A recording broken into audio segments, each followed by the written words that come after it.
हमारे YouTube channel Godlywood studio को subscribe करें और साथ ही हर नए वीडियो के अपडेट के लिए बेल आइकन को क्लिक करें।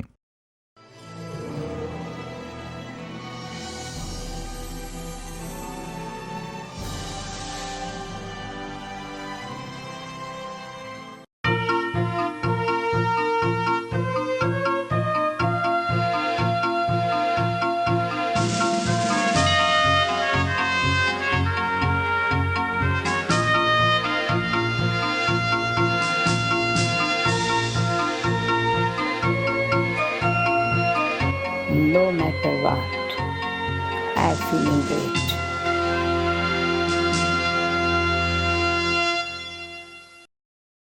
Om Shanti and welcome to Light of Knowledge. They say sports is a great metaphor to life. And it's a privilege for us to see so many sporting personalities remain totally unfazed in the face of pressure or loss and simply just get on with their lives. Life, like sports, is very similar. It's a series of unexpected events to which we have to respond to. And both can be fun. The fun goes away just when our tempers start flaring, our eyes start bulging, our teeth get clenched with the pressure, our blood pressure rises, and then, as if suddenly, anger emerges. Let's discuss this and more in our conversation with Sister Shreya from the Brahma Kumaris. Welcome to the show, Sister. Thank you. Om Shanti. You know, Sister, I was reading last night and I came across a very beautiful quote that touched me. And I thought I'll share it with you because Sure. it talks about how life is a game. And the quote says, "Was sport not originally a game in which the joy of play was given free rein? A time when faces smiled consistently and frustration, tension, and anger were impossible." Yeah. Yes, it's so beautiful. Because if you see today in the arena of sports, all you see is a lot of tension, you see a lot of frustration, you see smashing of rackets sometimes, smashing of bats, and you see a lot of this frustration and pent-up energy. And yeah, sports at one time when it began was for all the joy, the smile. It was more like a release. It was more like a let go. It was more like to come into the present. But today, yes, you can see what you're saying. There's too much tension and pressure in that arena. Sports is one place where it's one has to win, one has to lose. But that's also very important. One has to win and one has to lose. It's like just two sides of the same coin. Yeah. Like victory and defeat, at least in sports, it is one has to win, one has to lose. And it's more important to remain unfazed by both of it. It's more important to enjoy the game, the whole process, and somewhere what happens is we're attached to the outcome. Again, it's more like it becomes a competition. And like you said, everybody goes there with this one aim that I have to win. But there's something attached to that winning. Somewhere we feel that when I will win, I will be Happy, I guess. Yeah. But you know, sportsmen put years and years of effort. They practice maybe 10-15 hours a day on the sports field. All their thinking, eating, drinking is sports, visualizing so much. So it's very difficult to not, be okay when you're losing. You go there thinking you want to win. And you may not think of the outcome of being happy, but you're really thinking you're desperate to win, in fact. Yeah, and that is why if you see the journey is not very nice. Sometimes, it's the journey between one Olympic and two Olympics is 4 years, and it's 4 years of struggle. And sometimes, they also say something like, oh, it's worth the pain. Yeah. They also say life is struggle, survival of the fittest. You have all these motivational speakers coming up with these kind of statements, the cliched statements. But we have to ask ourselves, is it just that moment, that final moment? Or is it about the journey? Because it's very long period, at least for a sports person, it's a very, very long period, and every day that motivation to get up and to practice. And if the journey is very nice, because the journey teaches you quite a lot. It's always very important to take care of yourself, because sometimes you would see when people lose, they will smash their rackets, it's an emotional breakdown. They go all crying. Yeah. And the sportsmanship, the whole about being friends. Yeah. Coming in, and you see sometimes in all these games, once it finishes, the whole idea is to go up to the next person, shake the hand, hug them. Yeah. And sometimes it's done so half-heartedly because you feel very hurt. So that's why I was saying the whole idea about the attachment, that when I win, I will be happy. And the other is, okay, if I don't win, I enjoyed the journey. The journey was to enjoy the whole game, the whole process, the method, everything. And even in the end, I performed to my capacity. I gave in my best.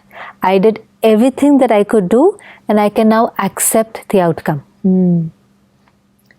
So, sister, if you think of, I know it's easier said than done, but when you think of actually something like a World Cup cricket final, and you're chasing a target, and you have a billion eyes watching you, and you're so close to making, that finish. Yes.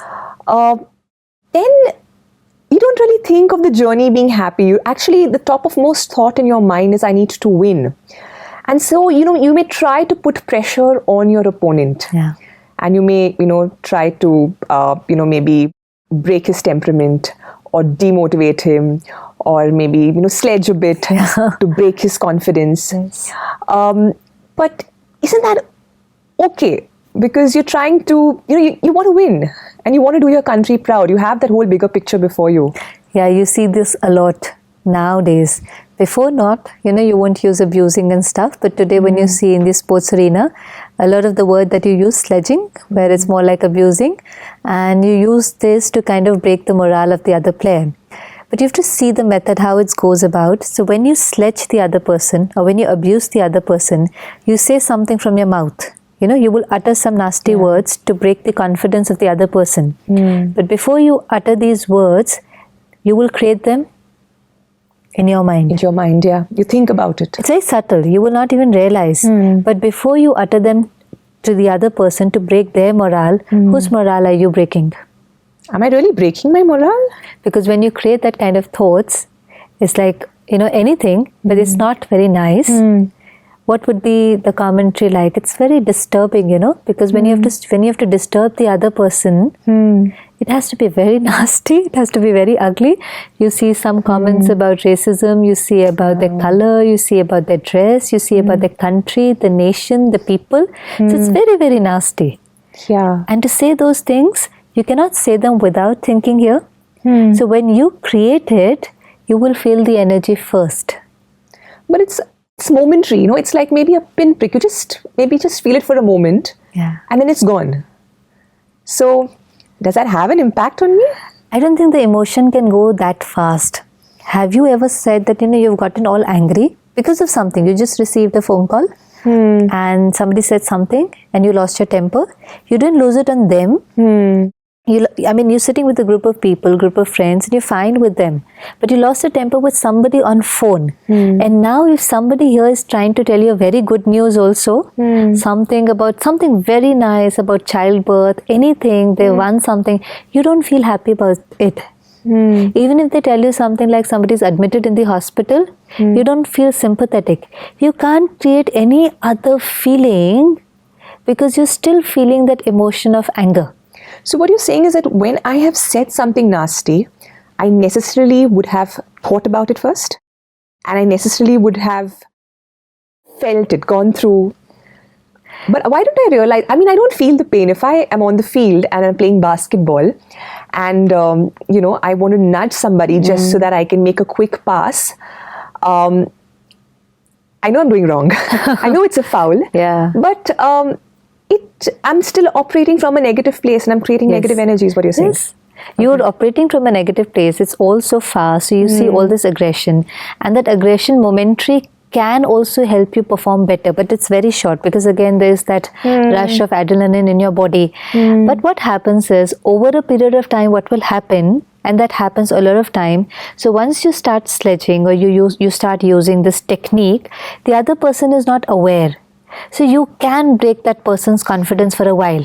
It comes so sudden for them. It's like the uncertainty, Yeah. the uncertainty in the sports arena. Yeah. So for that person, it's very sudden, and they might get affected, and you see them getting affected. You see them losing their calm, and you see them not performing so well. And that's where it kind of, you realize that maybe this method works. Yeah. Yeah. You get results, Yeah. and you feel this method works. But this person, over a period of time, will realize this is your habit. And you'll be known as a sledger. You will be known as a sledger, and then I will not be influenced by anything that you say. Because I will kind of protect myself. And we can do that. We can hear and not hear. Can we do that? Yeah, no, but sister, you mean, if this particular person is known as a sledger, then it's fine. Somebody can prepare for it. You know, I can maybe sit with my team coach or my team psychologist and mentally prepare myself that, okay, a sledger is going to be bowling now to me. I have to mentally prepare and to be indifferent to what he's going to say. But what if it takes me by surprise, like you said, unexpected? It just happens. And I have to, you know, maybe score that winning run. Yeah. How do I protect myself? You have a lot of sports psychologists now, even in this field. Previously, we just had psychiatrists and counselors in the world, but now it's with the sports. Because of all this, where they try to break your morale or your calm, you have to be very well prepared. It's like when the negative energy is coming to you, you have a choice how to respond to it or how to send it back. For example, I met this sister and she plays for the Indian cricket team. And very beautifully she said, when I am batting, and no matter whoever is sledging, for me it's in that moment, I know I'm playing very well, and that is why they're trying to break my morale. She's like, I know, and I'm very calm, and I just smile, and I know in that moment they are out of control. Wow. I am not out of control. I am playing very well. I am in control. I'm doing great. But my playing very well is affecting them. So this sports lady has actually taken it like a compliment. She's taken it as a compliment. See, it's just the way you take it. So there she had a choice to lose it. Or in that moment, just tell herself that I'm doing fine. In fact, I'm doing very well. And if somebody is trying to distract you, they've lost it. That is why every time you use these methods of sledging or getting angry or nudging, it's also in that moment where you show your weakness. Yeah. You show that you're in pressure. You're desperate to do something to pull that person. Pull the person down. Pull the person down. So it's all these attempts. And sometimes, of course, the results come. But over a period of time, one thing is you don't enjoy the journey. It's no more like the game you were talking about, which is for joy, smiles and fun.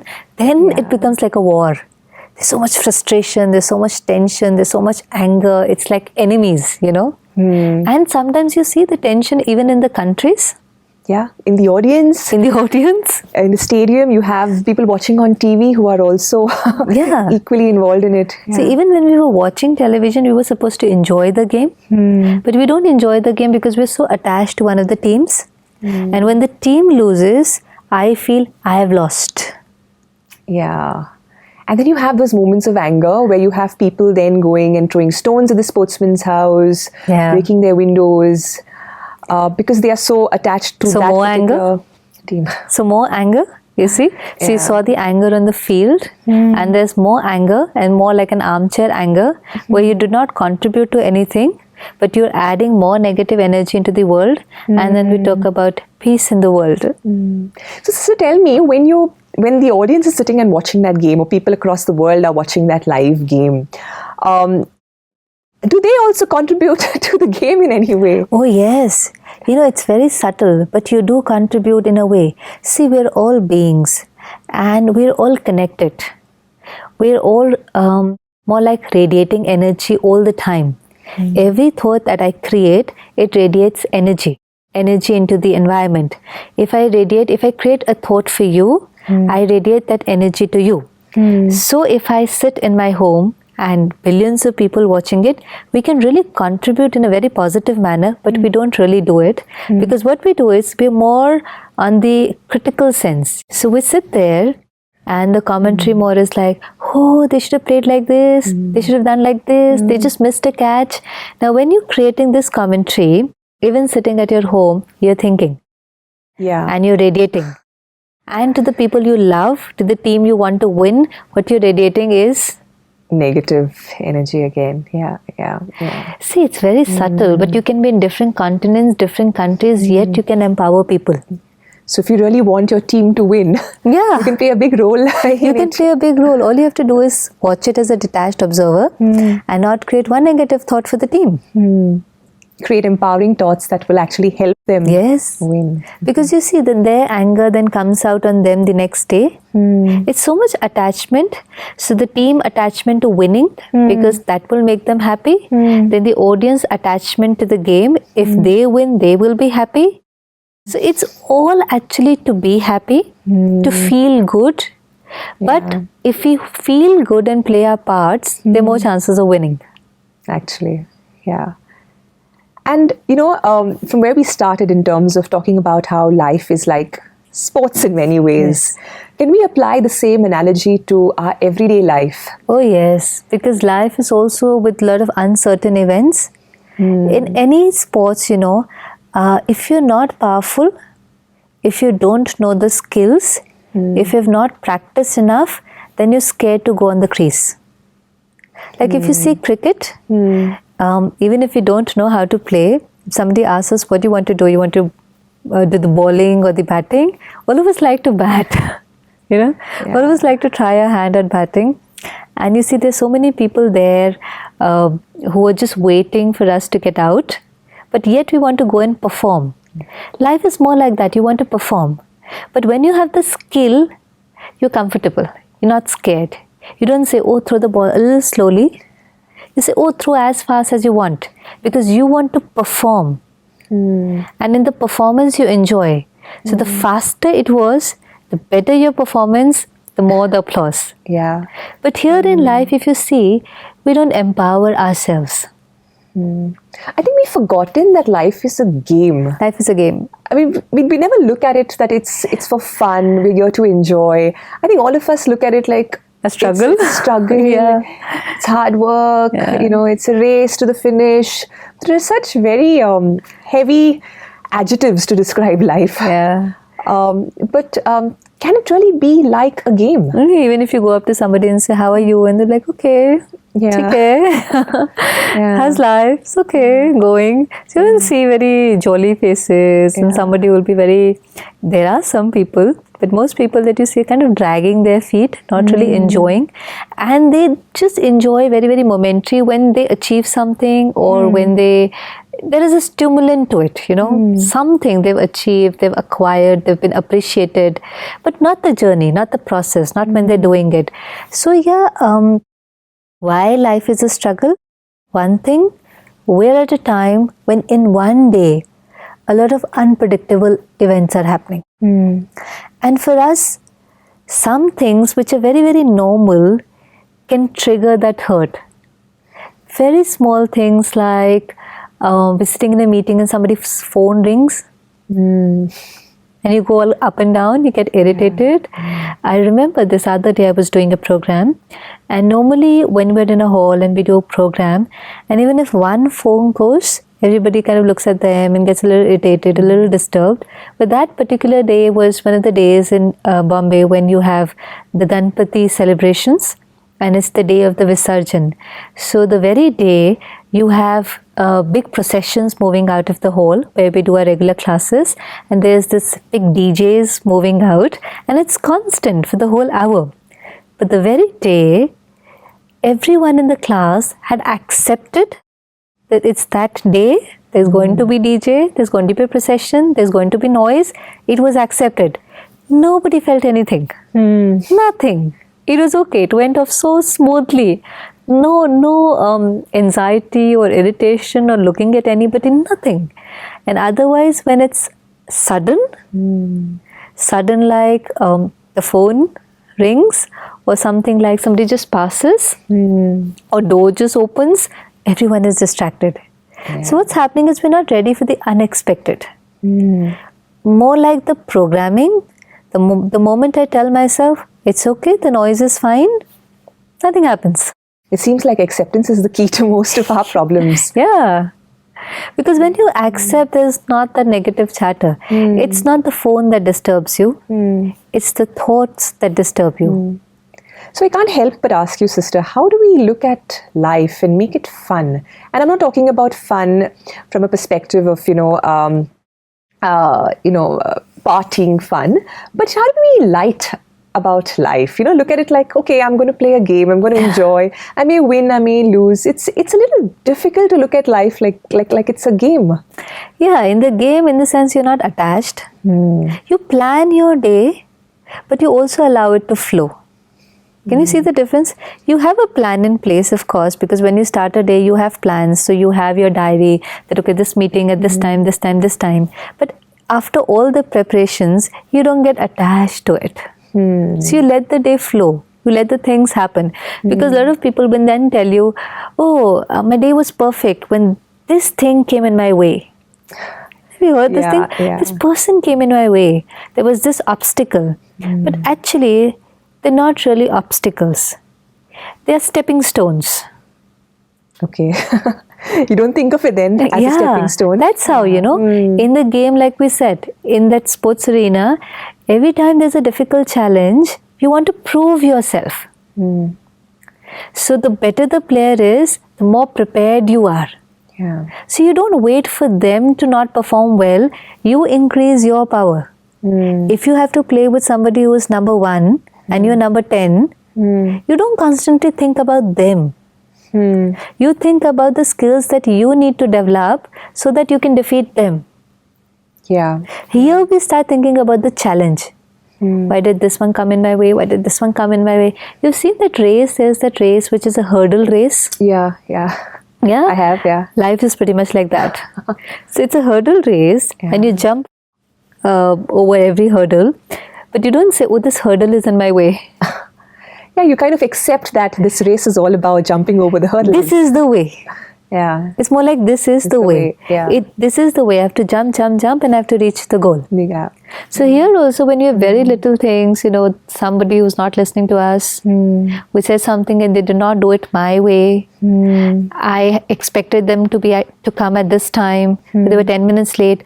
I'm not saying what they're doing is right. What I'm saying is the understanding that situations and people are not in my control.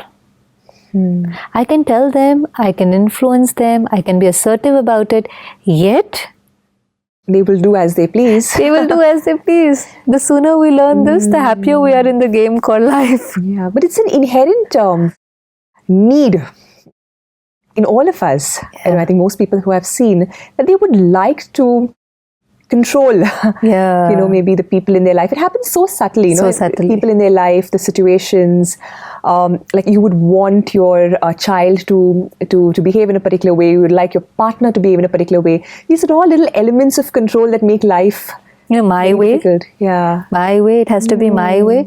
And when I can't get my way, I'm going to control you. Like even in the game, I will use unethical means, I will abuse, I will sledge, I'll pull you down, I will talk about your nation, I will talk about your race. These are all not very nice ways, but because I want it my way. Yeah. See, when the desire is too much, you start using these methods.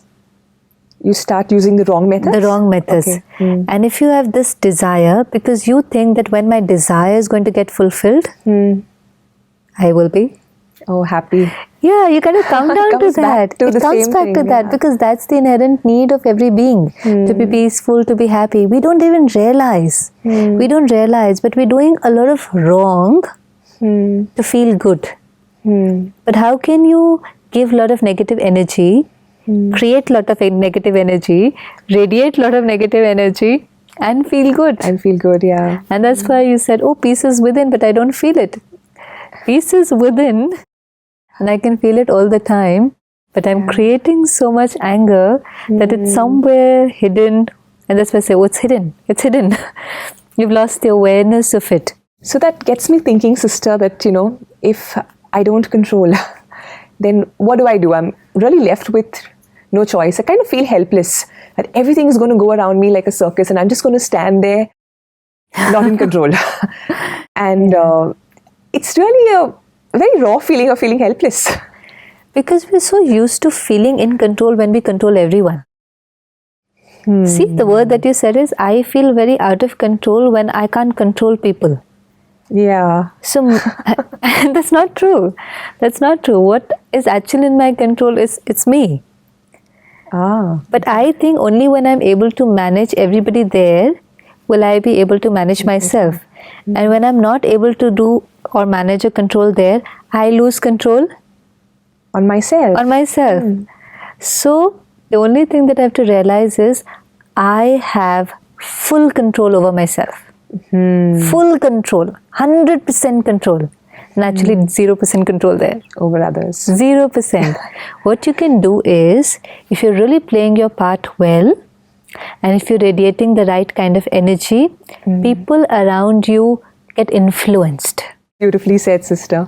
Thank you for your time. It was great talking to you, and I really look forward to talking to you again in our next episode. Thank you. Om Shanti. So thank you for watching, viewers. I think the biggest learning for me was that life is like sports, where we all play different roles in a team, and where the importance of happiness doesn't really depend on the outcome, which is winning, but it's how we win that's important. And how we win is what Sister Shreya shared with us today, by remaining calm, having control over our thoughts, ensuring that the only person who has control over ourselves is ourselves, and not trying to control everything that's outside us. I hope you enjoyed watching the show. If you have any questions, any comments, any feedback, please feel free to call us or write to us. We'd be very happy to hear from you. Thank you again for watching.